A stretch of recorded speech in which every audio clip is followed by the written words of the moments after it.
Hollywood silver screen presenting थर्माए रोमे। ये कहानी है एक ऐसे एंशिएंट आर्किटेक्ट की जो कई बार टाइम में ट्रैवल करता है, जिसके बाद उसकी पूरी जिंदगी ही बदल जाती है। कहानी की शुरुआत में हमें एंशिएंट रोम का सीन दिखाया जाता है, जहाँ पर एक लूशियस नाम का आर्किटेक्ट होता है जो नए नए इनोवेशंस किया करता था, पर अब उसके क्लाइंट्स उसके इनोवेटिव आइडियाज पसंद नहीं कर रहे थे। वो सभी उसे आउटडेटेड यानी कि पुराना कहने लगे थे। लूशियस के क्लाइंट्स उससे कुछ नया एक्सपेक्ट कर रहे थे। नई इन्वेंशन के लिए लूशियस को इन्वेस्टमेंट की जरूरत थी, लेकिन लूशियस की कंडीशन अच्छी नहीं थी। ना तो उसके पास पैसे थे और ना ही कोई नया आइडिया, जिसकी वजह से लूशियस परेशान रहने लगा था। जिसे देखकर लूशियस का दोस्त उसे एक पब्लिक बाथ हाउस लेकर जाता है। लूशियस भी परेशान था तो वो भी शांति के लिए उसके साथ बाथ हाउस चला जाता है, पर वहाँ जाने के बाद लूशियस अंदर जाकर अनकंफर्टेबल महसूस करने लगता है, क्योंकि वहाँ बहुत ज्यादा भीड़ होती है जो उसे बिल्कुल भी पसंद नहीं आती है। इसलिए वो पानी के नीचे जाकर नए इनोवेटिव आइडिया के बारे में सोचने लगता है कि वो नया क्या बना सकता है जिससे उसके क्लाइंट्स खुश हो जाएं। और तभी लूशियस की नजर टब के दूसरी तरफ एक होल पर पड़ती है। वो उसे काफी अजीब लगता है, इसलिए वो उस होल को चेक करने वहाँ चला जाता है। लेकिन जैसे ही वो उस होल के पास पहुँचता है, वो होल उसे अपने अंदर खींच लेता है। वो वहाँ से बाहर निकलने की पूरी कोशिश करता है, लेकिन पानी के तेज बहाव के सामने वो कुछ नहीं कर पाता है। लूशियस बेहोश हो जाता है, लेकिन जब उसे होश आता है तो वो वहाँ का नजारा देखकर चौंक जाता है। लूशियस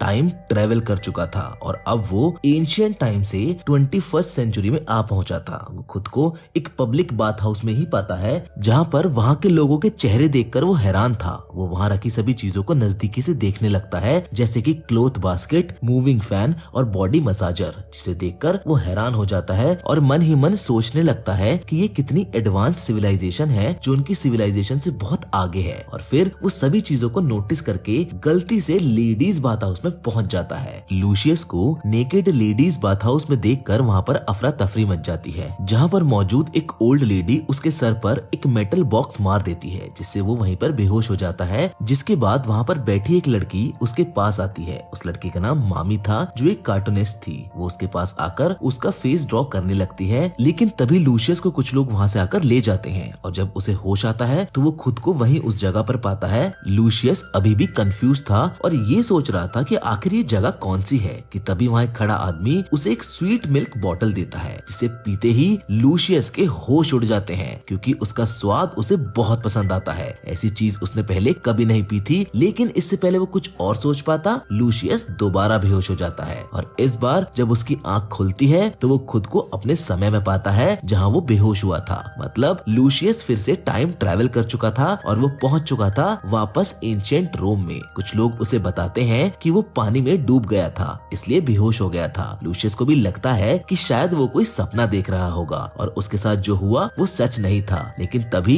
लूशियस की नजर उस स्वीट मिल्क की बोतल पर पड़ती है, जिसे देखकर वो हैरान रह जाता है और उसे यकीन हो जाता है कि उसके साथ जो हुआ वो कोई सपना नहीं बल्कि सच था। अब इसके बाद हमें कुछ महीने बाद का सीन दिखाया जाता है, जहाँ लूशियस के समय का बाथ हाउस दिखाया जाता है। लूशियस वो सारी चीजें जो उसने फ्यूचर में देखी थी उन्हें इन्वेंट कर देता है, जैसे कि वो कपड़ों की बास्केट और स्वीट मिल्क बॉटल, जिसे देखकर लूशियस की सिविलाइजेशन के लोग काफी खुश हो जाते हैं। लूशियस के आइडियाज और इनोवेशंस को लोग फिर से पसंद करने लगते हैं, लेकिन लूशियस मन ही मन ये बात जानता था कि ये सब आइडियाज उसके नहीं हैं। लूशियस की कंडीशन अब पहले से बेहतर हो गई थी। अब एक दिन उसी बाथ हाउस में लूशियस एक बूढ़े आदमी के साथ नहा रहा होता है, जहाँ पर वो बूढ़ा आदमी ये कहता है कि काश एक ऐसा बाथ टब मेरे घर में भी होता। ये एक ऐसी लग्जरी थी जो उस समय के रोम में हर कोई अफोर्ड नहीं कर सकता था। इन सब बातों को लूशियस ध्यान से सुन रहा होता है कि तभी उस बूढ़े आदमी का स्ट्रेगिल पानी में गिर जाता है। स्ट्रेगिल एक मेटल का टुकड़ा था, जिसे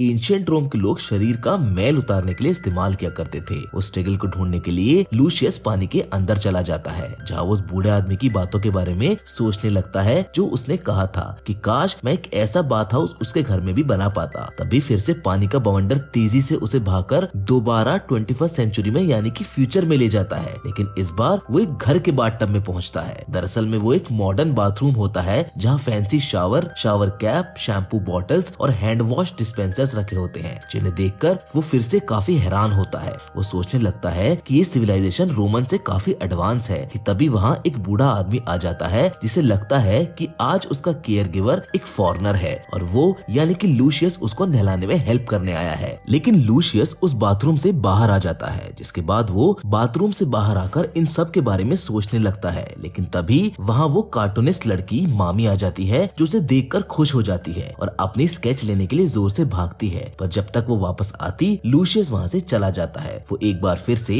अपने टाइम में वापस आ जाता है, जिसके बाद हमें कहानी में 1 महीने बाद का सीन दिखाया जाता है, जहाँ एक आदमी के घर में लूशियस ने ठीक उसी तरह का बाथ हाउस बना दिया था जैसा उसने फ्यूचर में देखा था, जिससे उसको बहुत ज्यादा फायदा होता है। जिसके बाद एक बार फिर से लूशियस को दिखाया जाता है, जो अपनी वाइफ लिविया के साथ अपने घर में डिनर कर रहा होता है। उसकी वाइफ उससे बच्चे के बारे में बात कर रही होती है, लेकिन लूशियस उस पर बिल्कुल भी ध्यान नहीं दे रहा होता है। उसकी वाइफ बोलती है कि तुम बस हमेशा अपने काम के बारे में ही सोचते रहते हो, जिस वजह से उन दोनों के बीच में झगड़ा हो जाता है और उसकी वाइफ वहाँ से चली जाती है। अब इसके बाद हम देखते हैं कि राजा हेडियनस के कुछ मैसेंजर्स लूशियस के पास आते हैं। राजा हेडियनस उस समय के रोम के सबसे क्रूर और निर्दयी राजाओं में से एक था और जो उसका विरोध करता था वो उसे मौत के घाट उतार देता था। लूशियस इस बात से डर जाता है कि आखिर राजा ने उसे क्यों बुलाया है, पर लूशियस जब वहाँ पहुँचता है तो उसे पता चलता है कि राजा ने लूशियस को किसी काम से बुलवाया था। लूशियस की इनोवेशंस की वजह से वो काफी फेमस हो गया था और राजा हेडियनस लूशियस की कला को परखना चाहते थे। राजा हेडियनस लूशियस को उनके लिए एक ऐसा बाथ हाउस बनाने के लिए बोलते हैं जो आज से पहले किसी ने नहीं बनाया था, जो एकदम अनोखा होना चाहिए था। लूशियस एक बात इंजीनियर था, इसलिए वो उनके इस प्रपोजल को एक्सेप्ट कर लेता है और वो पूरी रात कुछ ऐसा बनाने के लिए सोचता रहता है जिससे राजा खुश हो सके। लेकिन ऐसा सोचते सोचते वो इस बात पर भी पछताने लगता है कि उसने जो भी अभी तक बनाया है वो उसकी क्रिएशन नहीं है, वो तो बस एक कॉपी है जो उसने फ्यूचर में आकर देखी थी। वो अपने पछतावे के साथ भाग रहा होता है कि तभी वो भागते भागते एक पानी से भरे गड्ढे में गिर जाता है और एक बार फिर से लूशियस टाइम ट्रेवल करके फ्यूचर में आ जाता है। इस बार हमें एक ऐसा बाथ हाउस का सीन दिखाया जाता है जहाँ मामी काम किया करती थी, जहाँ उसका मैनेजर उसकी आंख लगने से उसे डांट रहा होता है और तभी बाथ हाउस से लूशियस बाहर आ जाता है, जिसे देखकर दोनों डर जाते हैं। लूशियस दोबारा हैरान हो जाता है, लेकिन इस बार कारण फ्यूचर नहीं बल्कि नया बबल्स बाथ टब था। मामी के सीनियर को लगता है कि ये मामी का कोई दोस्त होगा जो उसके वर्क प्लेस पर आ गया है, जिसके बाद वो उसकी कंप्लेंट मैनेजर से करने के लिए वहाँ से चला जाता है। लूशियस मामी को देखकर समझ जाता है कि इस नए फ्यूचर में मामी ही उसकी मदद कर सकती है। लूशियस मामी को अपनी सेंचुरी का एक कॉइन देता है, जिसके बाद वो मामी को उस पूरी जगह को दिखाने के लिए बोलता है। मामी उसे वो पूरी जगह दिखाती है, पर तभी लूशियस का पेट दर्द होने लगता है और वो वहाँ के टॉयलेट में चला जाता है, जिसे देखकर वो काफी ज्यादा हैरान रह जाता है। उसे वहाँ बैठकर बहुत अच्छा लगता है, लेकिन तभी वहाँ पर मैनेजर के साथ वो सीनियर आ जाता है, पर तब तक लूशियस वहाँ से जा चुका था। लूशियस अपने समय में वापस जाने के बाद राजा के लिए ठीक वैसा ही बाथ हाउस बनाता है जिसमें से बबल्स निकलते हैं, और तो और वो वही टॉयलेट भी बनाता है जो उसने मामी के ऑफिस में देखा था। जिसके बाद राजा उससे बहुत खुश हो जाता है और उसे एक नेकलेस गिफ्ट करता है, जिसे अपनी पत्नी को देने के लिए लूशियस वहाँ से भागता है। लेकिन जैसे ही वो अपने घर पहुँचता है उसके होश उड़ जाते हैं, ये देखकर कि उसकी वाइफ उसके दोस्त के साथ इंटीमेट हो रही थी और उसकी वाइफ उसे धोखा दे रही थी। अब इसके बाद फिर से हमें 21st सेंचुरी का सीन दिखाया जाता है, जहाँ मामी अपने कार्टूनिस्ट के करियर में कुछ खास अच्छा ना कर पाने के कारण अपने गाँव वापस लौट जाती है और वहाँ जाकर वो बाथ हाउस में काम करने लगती है। साथ ही में वो उस कॉइन के बारे में, एंशिएंट रोम और वहाँ की लैंग्वेज के बारे में इंफॉर्मेशन कलेक्ट करने लगती है, क्योंकि शायद वो लूशियस से प्यार करने लगी थी और वो जानना चाहती थी क्या लूशियस सच में पास्ट से आया था। फिर हमें एंशिएंट रोम का सीन दिखाया जाता है जहाँ लूशियस बहुत ज्यादा निराश और परेशान होता है, क्योंकि उसकी वाइफ ने उसके साथ चीट किया था और उसके दोस्त के साथ चली गई थी। लेकिन तभी वहाँ पर फिर से राजा के मैसेंजर्स आ जाते हैं जो लूशियस को राजा के दरबार में ले जाते हैं। राजा लूशियस से कहता है कि उसे एक क्रोकोडाइल के लिए एक ऐसा बाथटब रेडी करना है जिसमें उसे कोई प्रॉब्लम ना हो और वो बिना किसी प्रॉब्लम के उसमें रह सके, क्योंकि कुछ महीनों पहले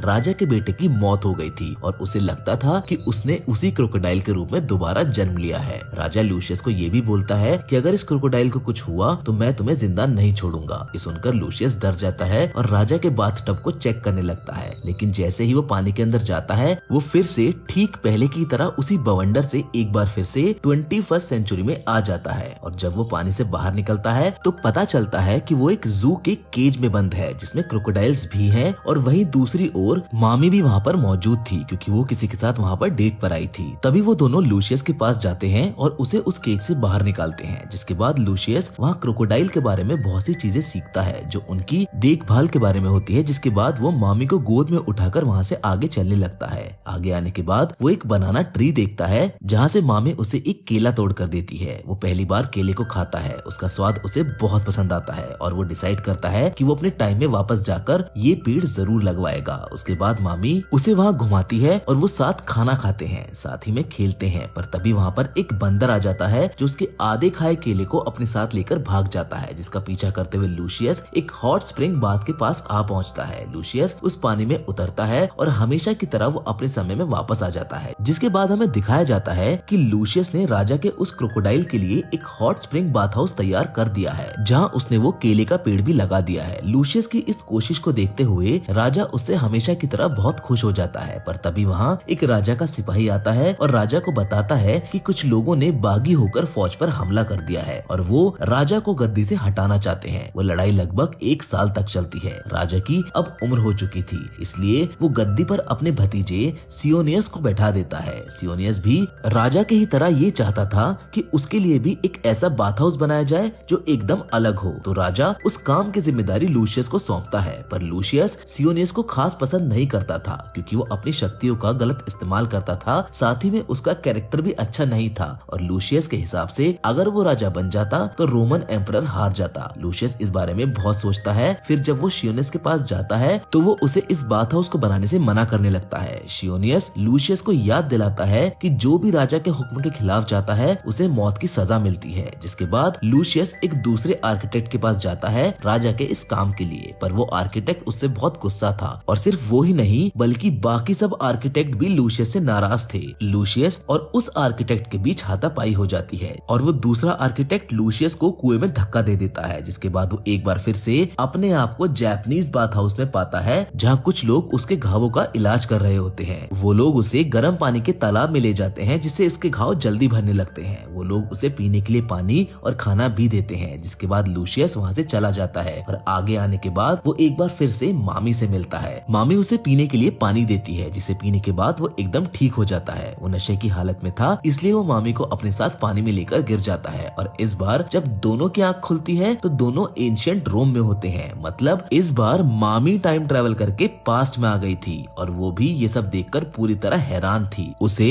और लूसियस को ये पता चल जाता है कि राजा का हुक्म ना मानने के लिए लूसियस को फांसी पर चढ़ाने वाले हैं। वो दोनों लूसियस के घर आ जाते हैं और मामी लूसियस को ये समझाती है कि वो ये काम करे, नहीं तो उसे फांसी पर चढ़ा दिया जाएगा। लूसियस उसकी बात मानने से इनकार कर देता है और वहाँ से चला जाता है, जहाँ फिर से एक बार 21वीं सेंचुरी का सीन दिखाया जाता है, जहाँ कुछ लोग मामी को ढूंढ रहे होते हैं और वो सब भी मामी को ढूंढते हुए उसी पानी में गिर जाते हैं, जिसके कारण वो सब भी एंशिएंट रोम में पहुंच जाते हैं। उसके बाद एंशिएंट रोम में हम ये देखते हैं कि लूसियस पहाड़ों के पास से गुजर रहा होता है, जहाँ वो वही हॉट स्प्रिंग को देखता है, जिससे उसे याद आता है कि कैसे उसके जख्म इस हॉट स्प्रिंग से भर गए थे। जिसके बाद वो वापस घर आ जाता है और मामी की बात मान जाता है कि वो काम करेगा। फिर उसके बाद लूसियस राजा के पास पहुंच जाता है और अपने आइडिया के बारे में बताता है और बोलता है कि ये आइडिया उसे एंटोनियस ने दिया है। लूसियस ये जानता था कि एंटोनियस शियोनियस से बहुत बेहतर है। जिसके बाद राजा से मंजूरी लेकर लूसियस मामी के पास आ जाता है, जहाँ वो दोनों एक पहाड़ी इलाके में जाते हैं। वहाँ वो अपने बाकी के साथियों के साथ मिलकर जो 21वीं सेंचुरी से आए थे काम करने लगते हैं और कुछ ही दिनों में वो सब मिलकर वहाँ पर कई सारे हॉट स्प्रिंग तालाब बना देते हैं, जो सैनिकों की थकान मिटाने के लिए काफी थे। और जो लोग 21वीं सेंचुरी से आए थे